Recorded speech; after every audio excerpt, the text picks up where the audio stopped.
"Do you want to have dinner with us?" a little girl asked the lonely CEO sitting alone on Christmas Eve. It was Christmas Eve and the city was alive with lights, laughter, and the distant echo of carolers. But for Liam Bennett, nothing felt like celebration. He sat alone on a park bench, dressed in his tailored wool coat, meticulously polished shoes, and the unmistakable air of authority that came with being a young CEO. But his posture betrayed an emptiness that no luxury could fill.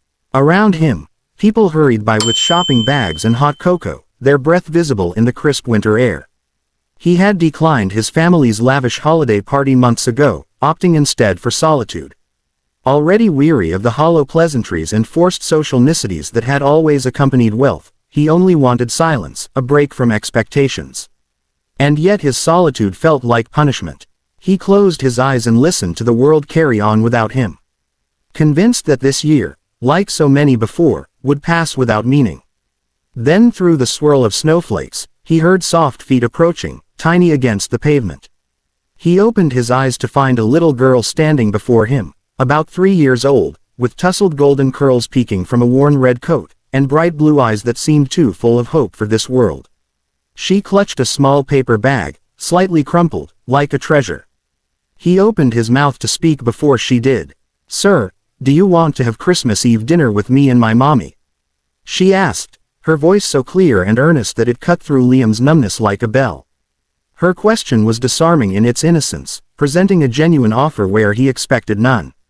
He blinked, startled. Before he could answer, she reached out and took his hand, tugging gently, yet with surprising strength.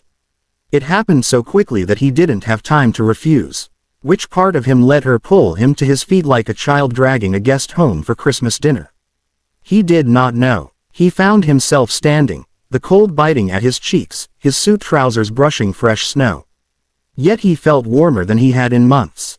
They walked down the bustling avenue together, her little coat brushing against his leg, her hand tucked into his. Pedestrians glanced at the pair, an incongruous tableau of wealth and innocence. Some smiled, others whispered. But as they passed the glow of holiday store windows and manicured trees, Liam's world shifted. He realized that this small act, a child offering company to a lonely man, felt more like a gift than any he had ever received. They turned onto a side street, the kind lined with small apartment buildings and warm yellow lights and curtained windows. It looked nothing like the grand mansions Liam was used to, but somehow it felt more like home in that moment than anything else ever had. He glanced down to say something, to remind the girl she was a stranger with a stranger, but she simply smiled up at him and squeezed his hand again as if confirming the adventure they were on. Time slowed. The city's noise faded behind them. The snow-covered streets seemed silent except for their footsteps. The little girl stopped in front of a modest building whose brick facade was decorated with a single wreath and a string of twinkling lights. She jumped forward. "Right here, sir. This is where we live." The door opened before she could knock, and a woman with weary blue eyes and golden hair in a loose braid stood framed by soft light, holding a small suitcase of groceries. She looked at Liam for a heartbeat. Surprise, caution, gratitude, all in an instant. "Emma," the girl said proudly. "This is the man who's coming to eat Christmas dinner with us." Emma looked at Liam and said nothing at first, but her eyes softened and she stepped aside. "Come in," she said quietly and held the door open for him. Liam hesitated, then followed, closing the door behind. Inside, the apartment smelled of roast chicken and warm bread. A small table was set with mismatched dishes, and a single candle flickered in the center. The low light cast cozy shadows across walls adorned with Sophie's crayon drawings. The little girl ran to the table, climbed into a chair, and patted the seat across from her. Looking up at Liam with serious eyes, his breath caught. He sank into the chair, hands resting on his knees, unsure what to say, but aware he could not look away. Emma moved quietly, placing a plate of chicken and vegetables in front of him, then seated herself beside her daughter. For a long moment, none of them spoke. Then the little girl said softly, "Merry Christmas, sir." Emma offered a gentle smile, a real one, not the practiced politeness he was used to. Liam found himself saying, "Merry Christmas," his voice husky from emotion he had buried. They ate slowly, the three of them sharing food and warmth and presents. Outside, the snow continued to fall. Inside, Around that small candle-lit table, Liam understood for the first time that Christmas was not about grand parties or the expectations of a wealthy family. It was about connection, about being seen, and about belonging. In that moment, his world, once vast and empty, felt full again. The apartment was small, the kind of place most people walked past without noticing. A crooked string of twinkling lights framed the front window, casting a soft glow on the cracked sidewalk below. Liam followed Sophie up the narrow stairs, his polished shoes tapping against creaky old wood. At the top, she turned with a smile. "This is our home." Before Liam could respond, the door opened. A woman, young, mid-twenties, with golden hair loosely braided over one shoulder, stood in the doorway. Her eyes were kind but tired, and she clutched a kitchen towel in one hand. She paused, surprised to see him. Sophie beamed. "Mommy, this is the man I told you about. He looked lonely, so I invited him to dinner." The woman's gaze flicked from her daughter to Liam. No fear, just quiet maternal caution. Liam tried to speak to explain himself, but words didn't come. I hope it's not too much trouble," he managed. There was a brief silence, then she stepped aside. "Come in." The scent of rosemary and roast chicken drifted through the air. The apartment's living room and kitchen shared one small space. A modest table by the window held two mismatched plastic plates, a chipped bowl of vegetables, and a candle tilting slightly in its holder. On the floor stood a tiny artificial Christmas tree glowing softly under handmade ornaments and crayon-colored stars. She returned to the counter, slicing chicken in practiced silence. No questions, no hesitation. Just a third plate placed gently on the table. Sophie hopped into a chair, her feet swinging beneath. "Mommy makes the best chicken ever." The woman glanced up and smiled. Small, genuine. "It's not much, but you're welcome." Liam hesitated. He didn't eat with strangers. He didn't accept casual kindness. But something in her voice, soft, unguarded, made refusal impossible. He sat. She served him quietly. The food was plain but warm, real, and somehow it filled something deeper than hunger. They ate in near silence, broken only by Sophie's giggles and stories about her imaginary snowman friend, Sir Sprinkle. Liam found himself smiling, his shoulders relaxing. For once, he wasn't calculating or defending or proving. Anna, he would later learn her name, caught him watching Sophie and said, "She always likes the candle, even if it's just us. Says it makes dinner special." Liam looked at the candle's glow, casting gentle shadows. It reminded him of holiday dinners growing up. Tables full of food, but silent, cold, formal meals with silver and crystal, but no laughter. Anna quietly refilled his plate. When he started to protest, she waved him off.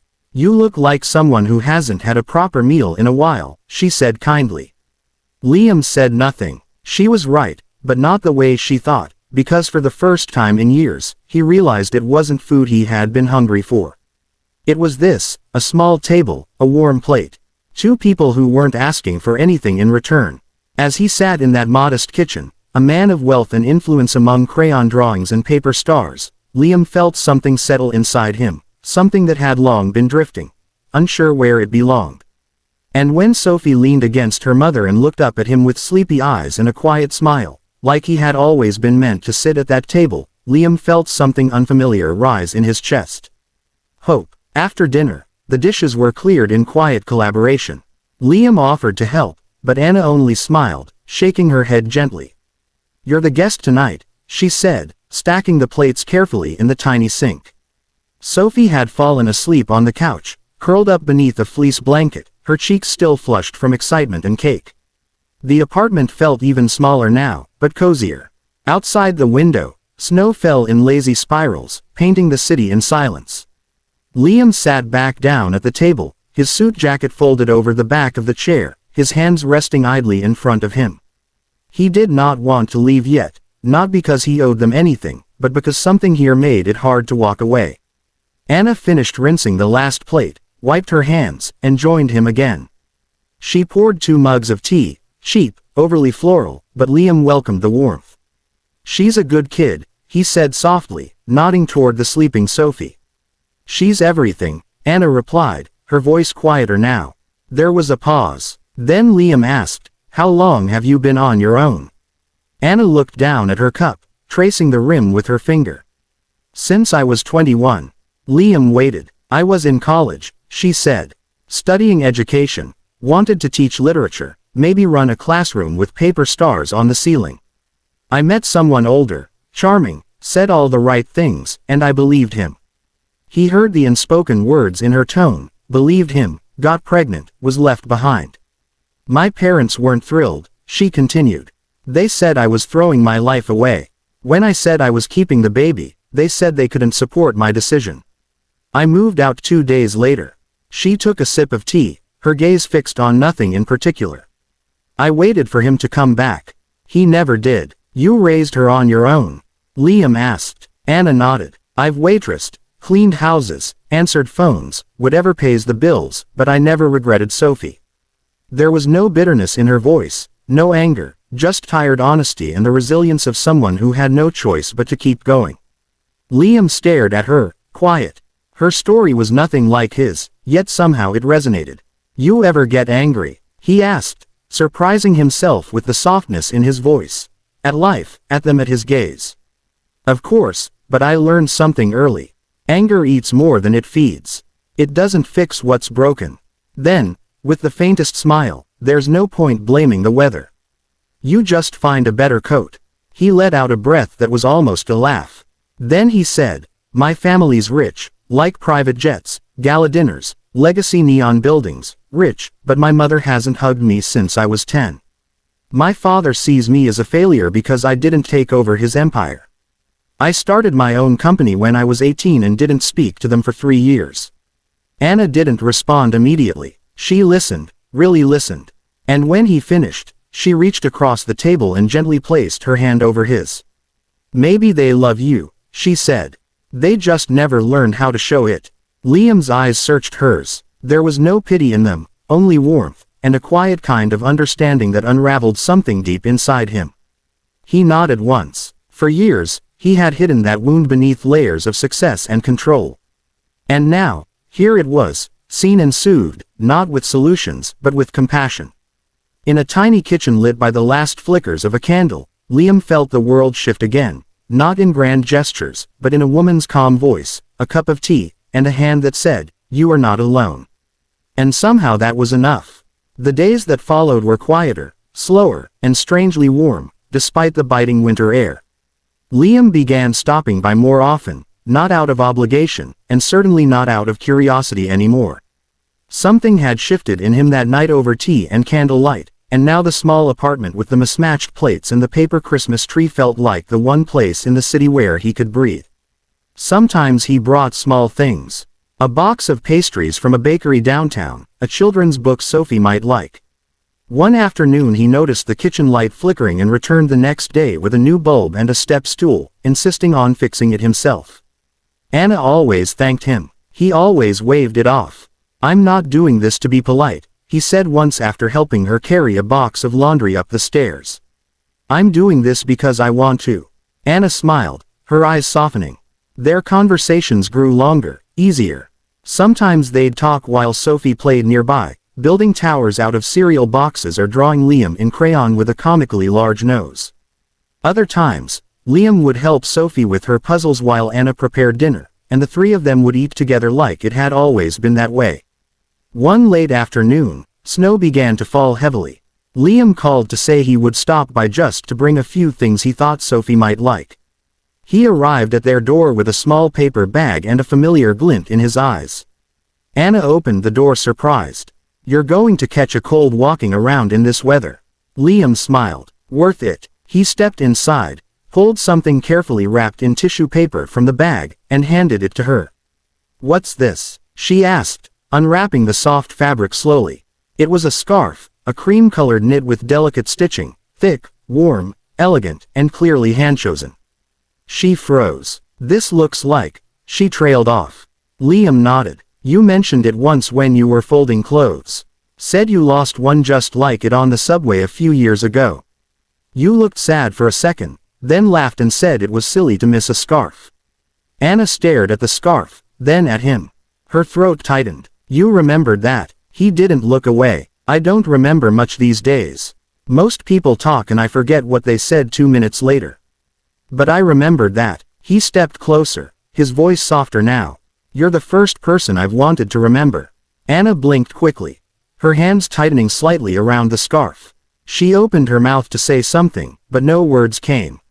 She only nodded slowly, like trying to keep everything inside from spilling out. It was not a grand declaration, not a dramatic scene, just a man standing in a small hallway offering something quietly precious, a scarf, a memory, a message unspoken but deeply heard. After that, the rhythm of their little triangle became more natural. Liam would visit after work, sometimes with food, sometimes just to read with Sophie. Once he showed up with ingredients and insisted on cooking. His pasta sauce was mediocre at best, but Sophie clapped like he was a magician. Anna sat at the table, watching him fumble in the kitchen with an expression halfway between amusement and something much softer. She never said she was falling for him. He never said it either. But it was in the way she looked up every time the door opened, already expecting him. The way he lingered longer each visit, never in a rush to return to his high-rise. The way Sophie called him our Liam when talking to her stuffed animals. And then there was the scarf folded neatly beside the door, worn every time she left the house. A small detail, a silent signal. They were becoming something together. Not through grand gestures or sweeping romance, but through small, quiet choices. The scarf, the fixed light bulb, the extra plate at the table. Love in its truest form was arriving gently and staying. 3 days had passed since Christmas, but the seasons still lingered. Some apartment windows still glowed with lights, and a few storefronts hadn't yet swapped their displays for New Year's banners. In a modest apartment on the 4th floor, the little plastic tree continued to blink in the corner, stubbornly holding on to what was left of the holiday. That evening, after a quiet dinner, Sophie fell asleep on the couch beside her mother, her arms curled around a stuffed snowman. Anna and Liam remained at the kitchen table, a candle flickering between them, its light casting long shadows on the chipped wood. Anna traced the rim of her mug in silence. Then, almost to herself, she said, "Christmas never really felt like it was mine." Liam looked up, listening. "When I was a kid, we didn't have much. No tree, just a string of half-lit lights taped to the window. My mom would cut out a picture of a Christmas tree from a magazine and tape it to the wall. One year, we wrapped tinsel around a broom and called it our Christmas stick." She gave a small laugh. I tried to believe it was enough. She looked over at Sophie, sleeping, her voice quieter. "After I got pregnant, I spent her first Christmas alone, just the two of us in a rented room with no heat. I held her all night trying to hum carols and pretend it was magical. I didn't have money for a single gift." Liam's chest tightened. "I've done what I can," she said. "Each year I make it a little better. I found that little tree at a thrift store. It's missing a leg, so I tape it to the wall. Sophie doesn't know. To her, it's enough." She paused. "But I know what's missing." Liam glanced toward the plastic tree blinking faithfully in the corner. Paper ornaments, crayon drawings, bent star at the top. It was full of love, but it wasn't whole. "She's never had a real one?" he asked. Anna shook her head. "Not once." That night, after Anna had dozed off beside her daughter, Liam slipped out into the snow. The next morning, as always, Sophie was the first to wake. She padded toward the door, eager to see if any more snow had fallen, and then her delighted scream. "Mommy, come quick, Mommy." Anna rushed out, startled, only to freeze at the door. There, just outside, stood a small pine tree, fresh, dusted with snow, its branches wrapped in white lights and dotted with silver bells. A red scarf had been tied around its base like a blanket. At the top, a handmade gold paper star leaned slightly to the side. Underneath were 3 neatly wrapped gifts in brown paper tied with red string. Sophie danced in circles. "He came. Mommy, Santa really came." Anna crouched down, her eyes filling as she reached for a small envelope taped to one of the boxes. In familiar handwriting, it read, "For Sophie from your secret Santa." She didn't need to ask. She already knew. She looked down the hallway, half expecting Liam to be standing there with that casual, quiet smile, but there was only silence, the scent of pine and the soft chime of bells swaying in the morning breeze. Anna touched the tree, fingers gently brushing its cold green needles. For years, she had tried to make magic out of nothing, pretended she wasn't watching life through a window she couldn't open. But now someone had opened it for her. Inside, the old plastic tree blinked in the corner, but it was no longer the center. Outside, a man had given her child what she never had. Not through extravagance, but through kindness, presents, a silent promise fulfilled. And for the first time in her life, Anna felt Christmas truly arrive. By March, the city had shed most of its winter coat. Snow had melted into slush, and the air carried the promise of spring. In a modest apartment with hand-drawn decorations and paper butterflies taped to the windows, a certain little girl was counting down the days to something she had never truly experienced before, her very first birthday party. Sophie was turning 4. To most, it might seem like a small milestone, but for Anna, it was everything. It was the first year she could afford a cake. The first year Sophie had made friends at the neighborhood daycare. The first year her daughter would get to wear a princess dress, not borrowed, but chosen. And for Sophie, the biggest excitement of all was one name she kept repeating with glee. Chu Liam. Liam had promised. "I'll be the first one at your door," he told Sophie with a pinky swear. 8 o'clock sharp, with a surprise. Anna had watched him make that promise, her heart full and weary all at once. He was good to them, consistently, thoughtfully good, but a part of her still lived in the quiet fear of being left behind again. 2 days before the party, Liam's phone rang during a board meeting, Singapore. A high-stakes merger. The opposing CEO had changed schedules last minute. He would only meet in person and only on Sophie's birthday. Liam felt the blood drain from his face. He stood up without a word and walked straight out of the room. That night he called Anna. "I might not make it back in time," he said, voice low. "The meeting's the same morning. I'm trying to move things," but Anna didn't interrupt. She listened, then replied gently, "You've already done so much." But then softer, "It's just she sees you as family now, Liam. This birthday, she's not waiting for toys. She's waiting for you." Liam sat in silence long after the call ended, heart heavy, torn between duty and desire. March 17th, Sophie's birthday. Back in New York, Anna had woken early. The apartment smelled of sugar and strawberry frosting. Balloons clung to the walls, and Sophie twirled in her lavender dress, her hair clipped back with glittering pins. "Is he coming soon?" she asked for the 3rd time in an hour. Anna knelt, adjusting the hem of her daughter's dress. "He said he'd try." Sophie tilted her head, "But he promised." Anna didn't respond. Her eyes stung, and she turned away to hide it. Meanwhile, across the world, Liam sat alone in a luxury hotel suite in Singapore. He had finished the meeting earlier than expected. Everything had gone well. The deal was secured, and yet he didn't feel anything close to satisfaction. On the table in front of him sat a small velvet box. Inside, a delicate silver bracelet engraved with tiny cursive letters, "Sophie and Mommy, my home forever." He stared at it for a long moment, then walked to the window. The city stretched beneath him, glowing with possibility, but all he could think about was a 4-year-old girl in a lavender dress waiting by the door. His chest tightened. "What am I doing here?" he murmured, "when everything I want is somewhere else." Without hesitation, he picked up his phone, canceled his remaining meetings, and called his assistant. "Rebook my flight," he said. "I'm going home." Hours later, the apartment was buzzing with kids and noise. Paper crowns and frosting-smeared cheeks filled the room. Anna kept glancing at the clock, her smile beginning to fade. It was nearly evening when the doorbell finally rang.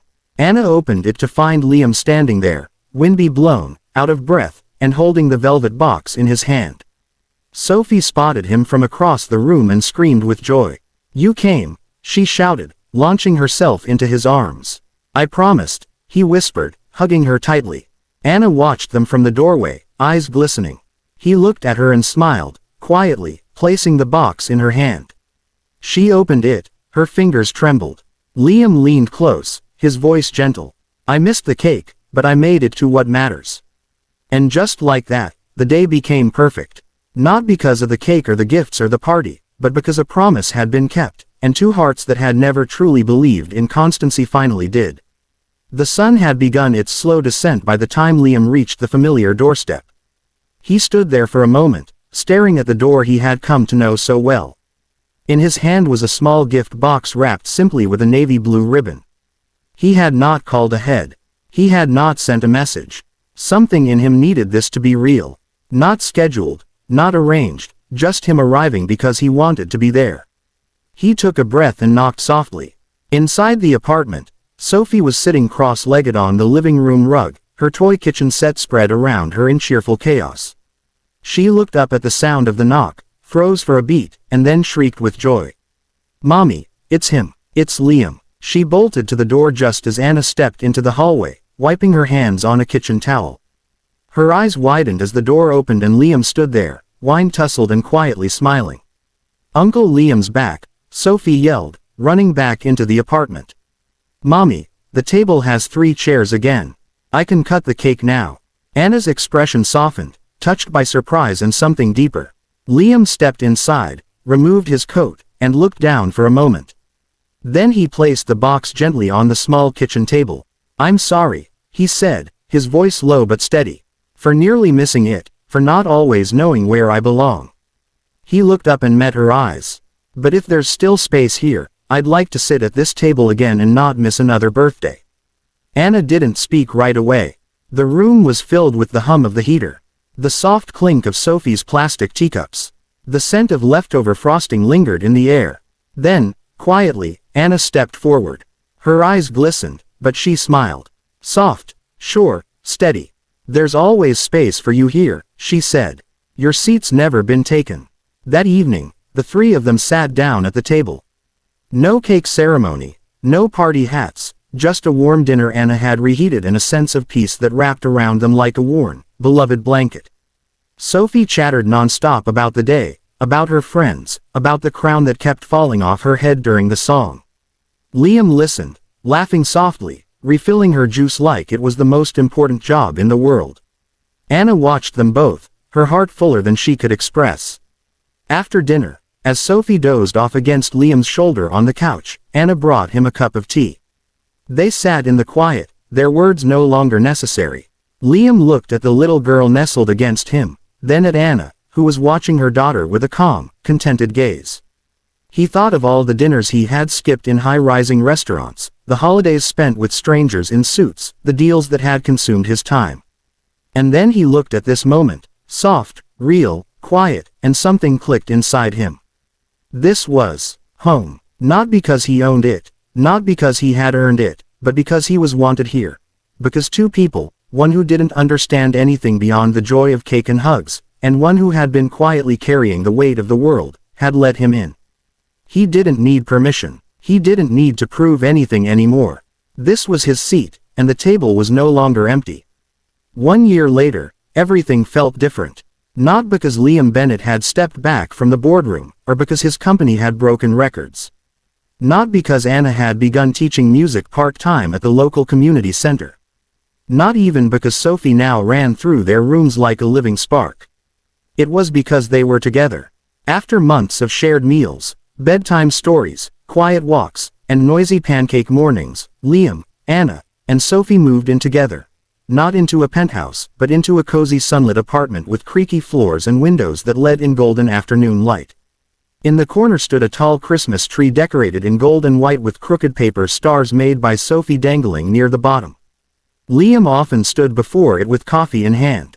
Sophie perched on his hip as she added yet another handmade ornament. He had never loved a tree more. Days before Christmas Eve, Liam did something unexpected. He invited Anna and Sophie to dinner with his parents. The first invitation in over a decade. Anna looked unsure. "Are you sure about this?" "I want them to meet the people who made me whole," he said. They went. The Bennett's home was still grand, cold marble, tall ceilings, and long silences. But this time, something had changed. Liam's mother greeted Anna not with words, but with a soft pour of tea and a quiet nod. His father, usually reserved, placed a small silver tin in front of Sophie. Inside were soft caramel candies. Her eyes lit up. "My favorite." Liam caught the slight curve of his father's lips. Not quite a smile, but something close. No apologies, no grand reconciliations, just small gestures. Enough. When they left, hearts were lighter and Liam felt something loosen inside him. Then came Christmas Eve. The apartment filled with the scent of cinnamon and roasted vegetables. Snow drifted outside. Inside, lights twinkled, laughter echoed, and the world felt full. They invited neighbors, single moms, quiet retirees, the widower next door who always fed the birds. It was not lavish, but it was warm and alive. Sophie wore a glittery green dress, cheeks rosy, darting between guests like a star on the move. Liam watched Anna from across the room, her red dress, her easy smile, the way she moved like she belonged in joy. He reached into his pocket, touching the velvet box tucked inside. Later, when the music softened and the laughter faded to murmurs, Liam stood and took Anna's hand. He led her to the middle of the room beneath the tree. Sophie followed but stopped, sensing something different. Liam turned, then knelt, not to perform, but to honor. Anna gasped, her hand flying to her mouth. He opened the box, one diamond, simple and elegant. But it was not the ring that moved her. It was what he said. "I used to think Christmas was about grand parties," he whispered. "But then you let me in. You fed me at your tiny table. You made me laugh again. You gave me the one thing I thought I'd never have. A seat beside you." He looked at Sophie now bouncing in place. "You didn't know it, but you were writing the song I didn't know my life needed." He stood, took both their hands. "With you, I found home." Sophie squealed. "Say yes, Mommy, say yes." Tears filled Anna's eyes. She nodded, smiling through them. "Yes," she whispered. The room erupted in soft applause. Liam kissed Anna's forehead, then held her hand on one side, Sophie's on the other. Under the lights of the tree, the three of them stood, a small family full of grace and joy. Outside, snow began to fall again, and inside, Liam finally understood what it meant to belong. Sometimes a simple invitation, a tiny hand, or a seat at a small dinner table is all it takes to change a life forever. Liam walked into that Christmas Eve alone. But he walked out with something far greater than success or wealth. He found love, belonging, and a home in the hearts of two people who had nothing to offer, but everything that truly mattered.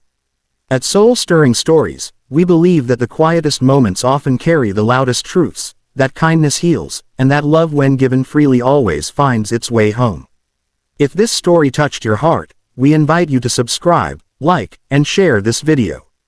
And don't forget to tap the bell icon so you never miss another story that stirs the soul. Thank you for being here. And remember, sometimes the most beautiful families begin not with blood, but with an open heart and an empty chair.